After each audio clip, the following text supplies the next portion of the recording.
CA নিয়ে শাহী বার্তা, CA নিয়ে শোরগোল চারিদিকে। নাগরিকত্ব থাকলো না গেল তা নিয়ে নানা মুনির নানা মত।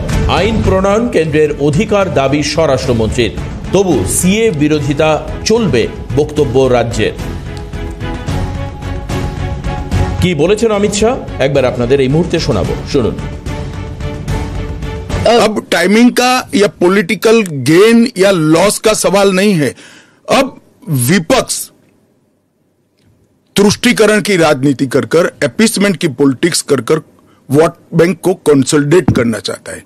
मैं उनको विनती करना चाहता हूं कि आप एक्सपोज हो चुके हो, ये मत करिए। पूरे देश की जनता जानती है कि सीएए इस देश का कानून है और ये 4 साल में मैं कम से कम 41 बार बोला हूं कि ये होगा, चुनाव के पहले होगा। आप इस लॉ को आइसोलेशन में नहीं दे सकते। इस देश का एक इतिहास है। 15 अगस्त 1947 को देश का विभाजन हो गया, देश 3 हिस्सों में बंट गया। वो बैकग्राउंड है। भारतीय जनसंघ, भारतीय जनता पार्टी हमेशा विभाजन का विरोध किया। हम कभी सहमत नहीं थे। इस देश का धर्म के आधार पर होना ही नहीं चाहिए था, मगर उस वक्त किया गया। जब धर्म के आधार पर आप विभाजन करते हो और वहां जो अल्पसंख्यक है उन लोगों पर ढेर सारे अत्याचार हो, धर्म परिवर्तन कराया जाए, इनकी महिलाओं को अपमानित किया जाए, वो मां बहन बेटी के लिए वो शरण में आए भारत की, तो क्या उसको यहां नागरिकता का अधिकार नहीं है? मुस्लिम आबादी के लिए ही वो हिस्सा आज भारत का भाग नहीं है। वो भूमि इसीलिए दे दी गई थी। फिर तो हर देश से अव्यवस्था से जो आना चाहिए, इसके लिए भारत के दरवाजे खोल लो। भारत कहां बचता है? अखंड भारत के जो लोग हिस्सा थे और जिन पर धार्मिक प्रताड़ना हुई है, उसको शरण देना मैं मानता हूं हमारी नैतिक जिम्मेदारी है और हमारी कॉन्स्टिट्यूशनल रिस्पॉन्सिबिलिटी। मैं बांग्लादेश की बात करता हूं जी। 1951 में हिंदुओं का प्रतिशत 22% था। मैं 51 की बात कर रहा हूं। बांग्लादेश की 51 के आंकड़े ऊपर हमारे पास है। 2011 की जनगणना में वो 10% रह गया। कहां गए वो लोग? अफगानिस्तान 1992 के पूर्व, मैं 92 के आंकड़े मेरे पास लगभग 2 लाख सिख और हिंदू थे और आज करीब 500 बच गए। क्या इन लोगों को अपनी बिलीफ से जीने का अधिकार नहीं है? के पास दस्तावेज नहीं है, इसका रास्ता हम बाद में ढूंढेंगे। परंतु जिनके पास दस्तावेज है वो मेरे एक रफ अंदाज से 85% से ज्यादा है। একেবারে যে কথা বলছিলেন দেশের স্বরাষ্ট্রমন্ত্রী অমিত শাহ, একেবারে স্পষ্ট করে যে পার্শ্ববর্তী দেশগুলোতে ধর্মীয় কারণে যারা সংখ্যালঘিষ্ঠ হচ্ছে, ভারতবর্ষ তাদেরকে জায়গা দিতে চায়। এই মানুষগুলো অর্থাৎ শিখ এবং হিন্দুদের কথা উল্লেখ করে স্বরাষ্ট্রমন্ত্রী বলছেন স্বাধীনভাবে বাঁচার অধিকার এই মানুষগুলোরকে নেই। এটা সাংবিধানিক একটা কর্তব্য যেটা ভারত সরকার পালন করছে। অর্থাৎ সিএর ব্যাপারে পরিষ্কার স্পষ্ট বার্তা অমিত শাহ। আমি চলে যাব আমাদের পাশের স্টুডিওতে, সেখানে আমাদের চিফ রিপোর্টার সত্যজিৎ মুখোপাধ্যায় আমাদের সঙ্গে রয়েছেন। সত্যজিৎ, স্বাগত এই অনুষ্ঠানে। সত্যজিৎ, যেটা আমি জানতে চাইব যে এখনো পর্যন্ত, আজ পর্যন্ত মমতা বন্দ্যোপাধ্যায় তার ঘোষিত সিদ্ধান্ত যে তিনি সিএ মানছেন না এবং পরিষ্কারভাবে সেই জায়গায় অ্যাপিসমেন্ট পলিটিক্সের অভিযোগ অন্যদিকে অমিত শাহের, ঠিক এখানে দাঁড়িয়ে আমাদের পশ্চিমবঙ্গে সিএ লাগুর কেন্দ্রীয় সিদ্ধান্ত কিভাবে কার্যকর হবে? আদতে এই যে যারা পার্শ্ববর্তী দেশের সংখ্যালঘিষ্ঠ ধর্মীয় কারণের জন্য, তারা কি তাহলে পশ্চিমবঙ্গে আসবে না, ভারতবর্ষের অন্যান্য জায়গায় যাবে? এবং আরেকটা কথা বলি যে শরণার্থী এবং অনুপ্রবেশকারী, এর পার্থক্য মমতা বন্দ্যোপাধ্যায় বোঝেন না, এরকম একেবারে তীক্ষ্ণ মন্তব্য কিন্তু করেছেন দেশের স্বরাষ্ট্রমন্ত্রী অমিত শাহ। সত্যজিৎ, দেখো দেবশ্রী, একটা বিষয় প্রথমে বলে রাখবো যে সংবিধান বিশেষজ্ঞরা বারে বারে বলেছেন, আমরা সেটা উল্লেখ করছি মাত্র দর্শকদের জন্য, দর্শকদের স্বার্থে। সেটা ভারতবর্ষের সংবিধান অনুসারে শিডিউল 1-এ পরিষ্কার বলা আছে যে ভারতবর্ষে অর্থাৎ এই রাষ্ট্রে কারা নাগরিকত্ব পাবেন এবং কারা পাবেন না সেটা একমাত্র স্থির হয় সংসদ এবং কেন্দ্র সরকারের মাধ্যমে। এটা পুরোপুরি কেন্দ্রের বিষয়। এখানে কোনো রাজ্য সরকারই নাগরিকত্ব স্থির করতে পারে না, সংবিধান তাই বলছে। এক্ষেত্রে তোমাকে বলবো যে সিটিজেনশিপ অ্যামেন্ডমেন্ট অ্যাক্ট, যেটা সিএএ, এক্ষেত্রে একটা অ্যামেন্ডমেন্ট অ্যাক্ট প্রথম থেকেই ছিল 1955 সালের। পরবর্তী সময় 2019 সালে এই নতুনভাবে আইনটির প্রস্তাবনা করেন স্বরাষ্ট্রমন্ত্রী অমিত শাহ সংসদে। এবং যে বিষয়গুলো গুরুত্বপূর্ণ দেবাশিস, যে জন্মসূত্রে যিনি ভারতীয়, অর্থাৎ যিনি জন্মসূত্রে ভারতবর্ষে জন্মেছেন তিনি এখানকার নাগরিক, যিনি উত্তরাধিকার সূত্রে এদেশে তিনি নাগরিক, যিনি 15 বছর ধরে আছেন তিনিও এই দেশে নাগরিকত্ব পাবেন বা পদ্ধতি আছে। এবং নির্দিষ্টভাবে ভারতবর্ষে যদি কোনো একটা ভৌগোলিক অংশ ইনক্লুড হয় নতুন করে, সেই অংশের মানুষজন দেশের নাগরিক হিসেবে বিবেচিত হবেন। এর সঙ্গে এই সিএএ এই আইনটির ক্ষেত্রে নতুন একটি সংযোজন হলো, যারা 3টি প্রতিবেশী রাষ্ট্র, বলে রাখা প্রয়োজন যে বাংলাদেশ, আফগানিস্তান এবং পাকিস্তান, এই দেশে যারা 2014 সালের 31 ডিসেম্বরের আগে এসছেন শরণার্থী হিসেবে, তাদেরকে নাগরিকত্ব প্রদান করবে কেন্দ্রের সরকার। তোমাকে বলে রাখবো যে এই আইন পাশ হয় আগেই 2024 জানুয়ারি মাসে এটা রুল ফর্ম করা হয়, অর্থাৎ আইনটা আসলে তো কীভাবে কোন কোন ক্ষেত্রে আইনটাকে এক্সিকিউট করা যায়, আইনের অনেকগুলো বিষয় থাকে, সেটা 2024 জানুয়ারি মাসেই তার সলতে পাকানোর কাজ কেন্দ্রের সরকার করে রেখেছে, অর্থাৎ রুল ফর্ম হয়ে গেছে ওই সময়। এবার সেটার গেজেট নোটিফিকেশন প্রকাশিত হলো, এবং গেজেট নোটিফিকেশন প্রকাশিত না হলে কোনো আইনকে বৈধ বলা যায় না, ফলে আইনটি এদেশে লাগু হয়ে গেছে। এবার তোমার প্রশ্নে আসি যে কোন কোন জায়গায় এই আইনটি লাগু নয়। এই আইনটি এই 6th শিডিউল, যেটা সংবিধান বিশেষজ্ঞরা বলছেন যে মিজোরাম, মেঘালয়, ত্রিপুরা এবং তোমার পার্বত্য রাজ্য, 4টি রাজ্যে এই আইনটি প্রণয়ন করা যাবে না। অর্থাৎ যেখানে যেখানে সেই সমস্ত পার্বত্য রাজ্যের যেখানে যেখানে উপজাতি অধ্যুষিত, অর্থাৎ ত্রিপুরার যেখানে উপজাতি রয়েছেন, মেঘালয় বা মিজোরাম বা নাগাল্যান্ডে যেখানে রয়েছেন উপজাতিরা, সেখানে সেখানে এই আইনটি লাগু হয় না। এছাড়াও ইনার লাইন বলে একটি আইন রয়েছে, ব্রিটিশ শাসনে আইনটি প্রণীত হয়। এই আইনটির বলে, আইনটি যে সমস্ত অংশে এখনও পর্যন্ত ভারতবর্ষে রয়েছে, যে সমস্ত অংশে ভারতবর্ষের মানুষকে যেতে গেলে বিশেষ পারমিশন নিয়ে যেতে হয়, সেই সমস্ত অংশেও এই আইনটি লাগু করা যাবে না। এছাড়া সারা ভারতবর্ষের যতগুলো প্রদেশ অর্থাৎ অঙ্গরাজ্য আছে এবং কেন্দ্রশাসিত অঞ্চলের সমস্ত ক্ষেত্রেই আইনটি লাগু হয়। অমিত শাহ যেটা বলছেন, তুমি যে প্রশ্ন করছো যে অনুপ্রবেশ এবং শরণার্থী দুটি বিভাজন, যারা বিভিন্ন কারণে বিভিন্ন সময় বিভিন্ন প্রতিবেশী রাষ্ট্র থেকে, সেটা ধর্মীয় কারণ হতে পারে, সেই রাষ্ট্রের অব্যবস্থা, অরাজকতা হতে পারে, এই রাষ্ট্র অর্থাৎ ভারতবর্ষ যাদেরকে এখানে থাকার সুযোগ করে দিয়েছিল বা এখানে বসবাসের সুযোগ করে দিয়েছিল দফায় দফায় দফায় দফায়, তারা অবশ্যই শরণার্থী। এবং যারা রাতের অন্ধকারে ফেন্সিং কেটে অর্থাৎ কাঁটাতার কেটে বা অন্যভাবে চোরা পথে দেশে প্রবেশ করছে, তারা অবশ্যই অনুপ্রবেশকারী। এর মধ্যে বুঝতে বা বোঝার ক্ষেত্রে কোনো সমস্যা কোনো অংশেই হওয়ার কোনো সম্ভাবনা নেই বলে বিভিন্ন মানুষ মনে করেন। তবে উল্লেখযোগ্য বিষয় যেটা বলার চেষ্টা করব যে এই সিএর ক্ষেত্রে বা তার যে এক্সিকিউশনের ক্ষেত্রে রাজ্যের তরফে তারা বলছেন যে এই আইনটি আসলে মানুষের ঘটিবাটি সব চাটি হয়ে যাবে, অর্থাৎ সেটা সমস্যা হতে পারে, এই দাবি করা হয়েছে। শাসক দল এ রাজ্যে করছে, যদিও কেন্দ্রীয় স্বরাষ্ট্রমন্ত্রী তিনি বলছেন এমনটা হওয়ার নয়, কারণ এনআরসি এবং সিএ দুটি পৃথক বিষয়। যদিও মুখ্যমন্ত্রী বলেছেন যে দুটি একে অপরের পরিপূরক। কি বলেছেন স্বরাষ্ট্রমন্ত্রী, কি বলছেন রাজ্যের মুখ্যমন্ত্রী, দুজনের বক্তব্য আমরা শোনানোর চেষ্টা করব দর্শকদের। দেবাশিস, একেবারেই সত্যজিৎ যেরকম বলছিলেন যে মুখ্যমন্ত্রী এবং স্বরাষ্ট্রমন্ত্রী তারা কি বলছেন এই সিএ সম্পর্কে, একবার দ্রুত আমিও চাইব দর্শকদেরকে একবার দেখানোর জন্য। দেখুন,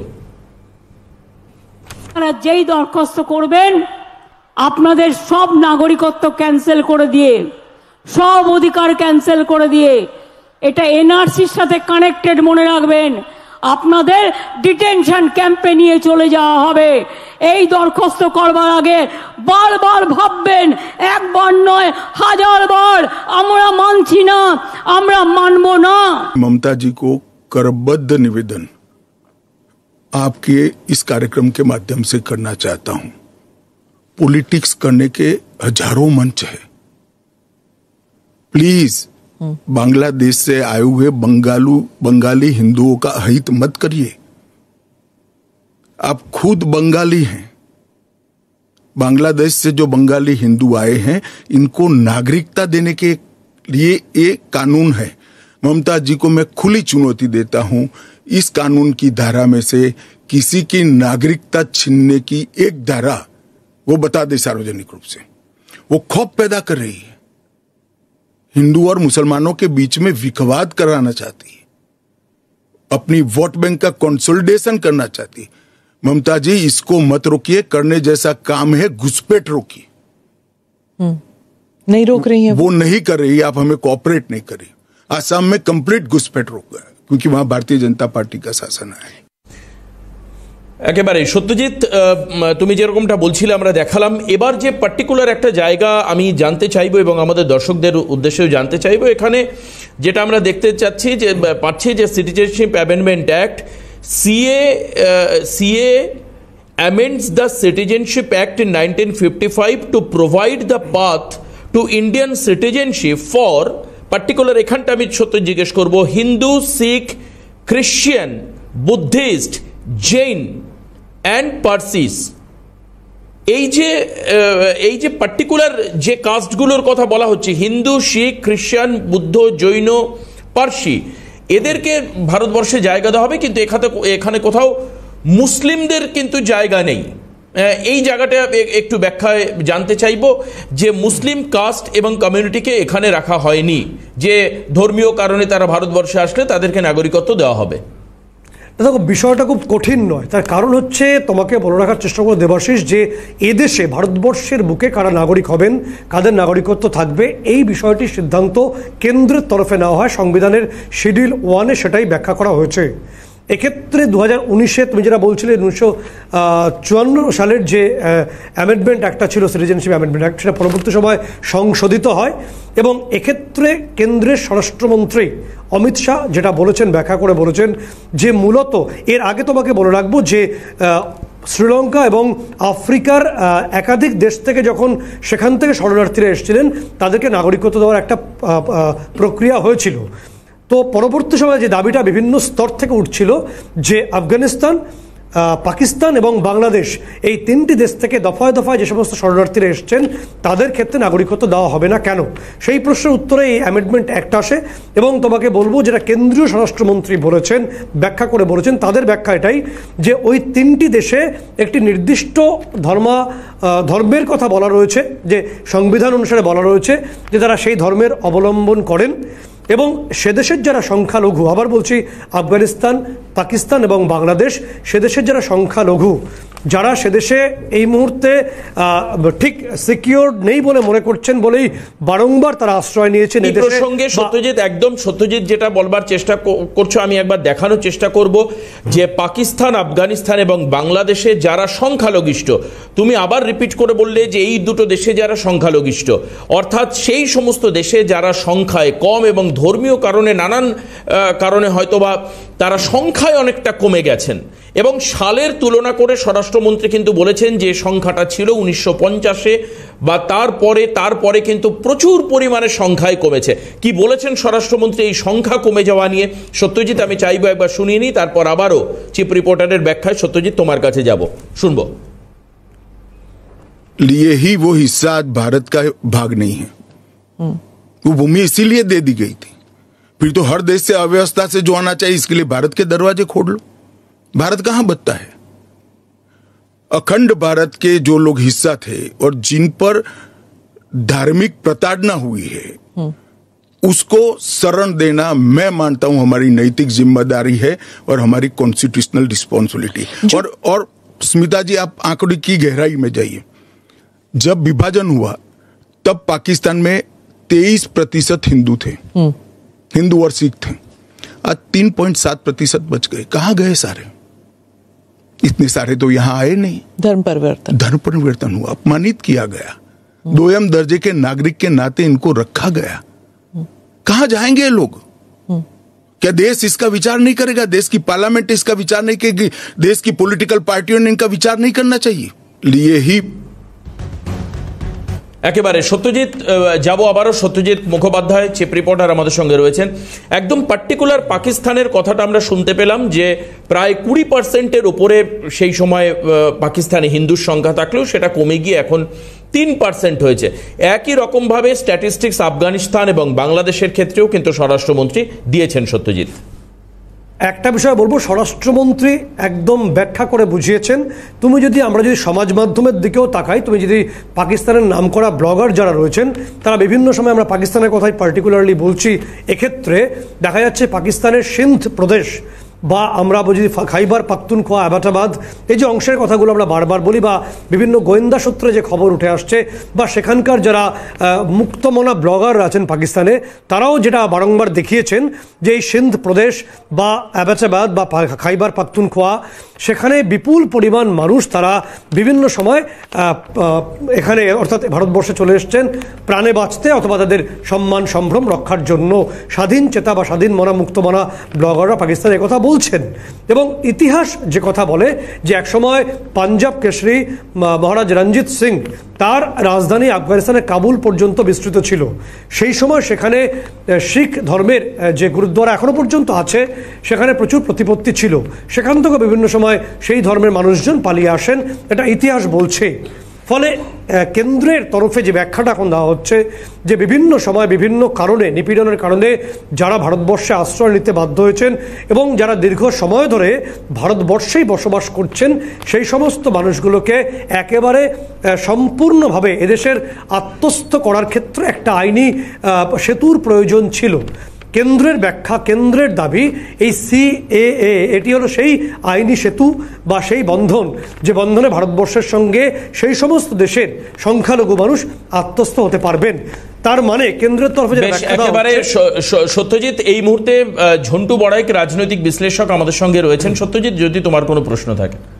ঝন্টুবাবু, যেটা বলা হচ্ছেন, কেন্দ্রের স্বরাষ্ট্রমন্ত্রী বলছেন যে সিএএ এই আইনটি কখনোই নাগরিকত্ব কেড়ে নেওয়ার নয়, পরিবর্তে নাগরিকত্ব দেওয়ার, যদিও রাজ্য মানতে নারাজ। আমরা জানি যে সংবিধানের শিডিউল 1 অনুসারে কেন্দ্রই স্থির করে কে নাগরিক হবেন কে হবেন না। আপনার ব্যাখ্যা প্লিজ।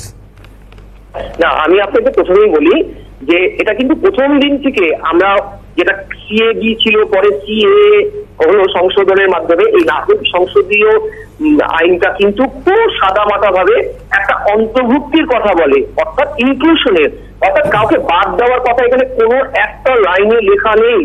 আমি দায়িত্ব নিয়ে আপনাদের চ্যানেলে এবং অন্যান্য চ্যানেলে কিন্তু পরিষ্কারভাবে আমি বারবার বলছি, আজকে সেটা স্বরাষ্ট্রমন্ত্রী ক্লিয়ার করলেন। এ কথা, এই যে রাজ্যের মুখ্যমন্ত্রী একজন সংবিধানের এত বড় একটা পোস্ট হোল্ড করেন, দীর্ঘদিন কেন্দ্রীয় মন্ত্রী ছিলেন এবং অন্যান্য, আজকে দেখলাম কেরালার মুখ্যমন্ত্রী কদিন ধরে চিৎকার করছেন, এই যে ইয়ে নিয়ে যে এই যে কথাগুলো, এইগুলো কিন্তু আমার মনে হয় কিছুটা বিভ্রান্তিকর এবং লোক খেপানো ছাড়া কিছু নয়। কারণ আমি আপনাকে বলি, দেখুন 256 আর্টিকেল, যেটা আপনাকে 1 ক্লজ করলেন, 56 আর্টিকেলে কিন্তু পরিষ্কার নাগরিকত্বটা কিন্তু সেন্ট্রাল গভর্নমেন্টের হাতে আছে এবং তারা পার্লামেন্টে যেটা পাস করবে সেটা রাজ্যগুলো মানতে বাধ্য। দ্বিতীয় হচ্ছে, এই নাগরিকত্ব আইনের সাথে এনআরসি কে কিন্তু গুলিয়ে ফেলা হচ্ছে। আবারও পরিষ্কার বলছি, এখানে কিন্তু কাউকে বাদ দেওয়ার কোনো কথা বলেনি। আর ডকুমেন্টেশনের কথা যেগুলো বলা হচ্ছে, এখানে বলা হচ্ছে কোনোটাই কম্পালসারি নয়, প্রত্যেকটা স্তরে অপশনাল। আপনি যদি ওখান থেকে আসেন, ওখানকার যদি ধরুন আপনি পাকিস্তান, বাংলাদেশ বা আফগানিস্তান থেকে আসছেন, সেখান থেকে কোনো ভ্যালিড ডকুমেন্ট না থাকার সম্ভাবনা অনেক বেশি। ঝন্টুবাবু, একটু বিরত করছি আপনাকে। ঝন্টুবাবু, একটু বিরত করছি। তাহলে এক্ষেত্রে যেটা ছবি আসছে যে 2014 31 ডিসেম্বরের মধ্যে যদি এই 3টি দেশ থেকে কেউ এসে থাকেন, তিনি পোর্টালে উল্লেখ করবেন যে আমি এই সময়ের মধ্যে এসেছিলাম, সঙ্গে তার যদি শুধুমাত্র ট্যুরিস্ট ভিসাও ওই সময় থাকে, তাহলেও নাকি হবে। এরকম কোনো নির্দিষ্ট পদ্ধতি কি আছে বা এই ধরনের বিষয়টা যদি ব্যাখ্যা করে বলেন আপনি। হ্যাঁ, এবং আমি ওখানেই বলছিলাম যে ধরুন টুরিস্ট ভিসা নিয়ে এসছেন, কিংবা ধরুন আপনি প্রাণ বাঁচাতে কোনো রকমের একেবারেই সত্যজিৎ আলোচনা থাকবে। এর মধ্যে আমরা যেটা জানতে পাচ্ছি, 2টি রাজ্য যার প্রধানেরা সিএ লাগু করবার ক্ষেত্রে তীব্র আপত্তি জানাচ্ছেন। ডেফিনেটলি 1 নম্বর পশ্চিমবঙ্গের ক্ষেত্রে মমতা বন্দ্যোপাধ্যায় আপত্তি জানিয়েছেন, অন্যটি হচ্ছে তামিলনাড়ু। সেক্ষেত্রে এম কে স্টালিন তিনিও কিন্তু বলেছেন যে সিএ আমি লাগু করতে দেব না। অন্যদিকে স্বরাষ্ট্রমন্ত্রীর বার্তা আমাদের সামনে এসছে এবং তাই নিয়ে আমরা আলোচনা করছি। আমার পাশে স্টুডিওতে চিফ রিপোর্টার সত্যজিৎ রয়েছেন, সঙ্গে রাজনৈতিক বিশ্লেষক ঝন্টু বড়াইক রয়েছেন। সত্যজিৎ, তুমি যেরকম প্রশ্ন করেছিলে।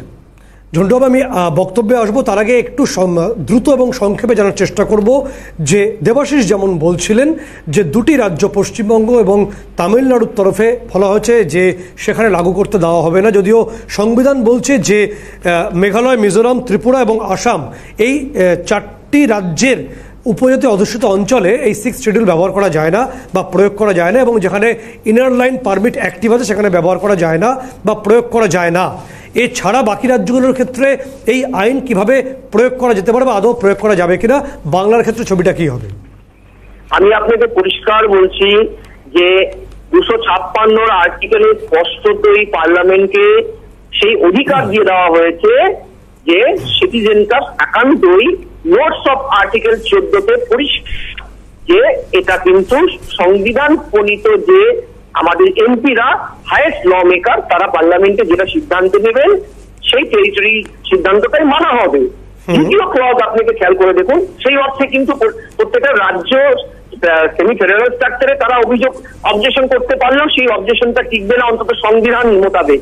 দ্বিতীয়, এখানে আমি সত্যজিৎ বাবু বারবার কোট করছি যে বিরোধীরা যেখানে 5 থেকে 11 এবং 14-15 নম্বর অনুচ্ছেদকে তুলে নিয়ে বারবার বলছেন এই সিএ নাকি ভারতের ধর্মনিরপেক্ষতাকে আঘাত আনছে, আপনাকে পরিষ্কার বলি নোটস অফ আর্টিকেল 14-তে কিন্তু সিটিজেনশিপ সংক্রান্ত কলামে পরিষ্কার লেখা আছে foreigner do fundamental right two obtain Indian citizenship, অর্থাৎ 14 নম্বর আর্টিকেলের সমানাধিকার, আইনে সকল নাগরিক সমান এটা বলা হলেও আমার এই ক্লজটা অ্যাড করে দেওয়া হচ্ছে ফরেনাররা কিন্তু এই পড়ে না। তার মানে সংবিধান আমাকে এটা বলে দিয়েছে। আর 15 নম্বর আর্টিকেলে যে বৈষম্যমূলক নীতির ক্ষেত্রে বলা হচ্ছে ধর্ম, জাতি সংক্রান্ত এবং লিঙ্গ বাসস্থানের কারণে কাউকে বিভেদ করা যাবে না, বৈষম্যমূলক আচরণ করা যাবে না, সেখানেও কিন্তু সিটিজেনদের কথা বলা হয়, সিটিজেনশিপের ব্যাপারটা সেখানে থেকেছে। একেবারে আমাদের সময় হয়ে গিয়েছে। অবশ্যই আমরা বুঝতে পারছি ঝন্টুদা যেটা বললেন এবং সত্যজিৎ যে প্রশ্ন করছিলেন অত্যন্ত গুরুত্বপূর্ণ, এবং এখনকার মতো অবশ্যই এই আলোচনা আমরা শেষ করব। পরবর্তীকালে আবারও বারবার আমাদের সত্যজিতের এক্সপ্লেনেশন নিতে হবে সিএ সম্পর্কে, কারণ এই নিয়ে কিন্তু অনেক জায়গায় মিসকনসেপশন তৈরি হচ্ছে। মিডিয়া হিসাবে আমাদের দায়িত্ব সেটাকে মানুষের কাছে পরিষ্কার করবার ক্ষেত্রে একটা সাধারণ ভূমিকা নেওয়া। অনেক ধন্যবাদ সত্যজিৎ, অনেক ধন্যবাদ ঝন্টু বড়াইক, রাজনৈতিক বিশ্লেষক আমাদের সঙ্গে ছিলেন। 1947 से लेकर 31 दिसंबर 2014 तक जो भी आए हैं वो और उनके बच्चों का भारत में स्वागत है।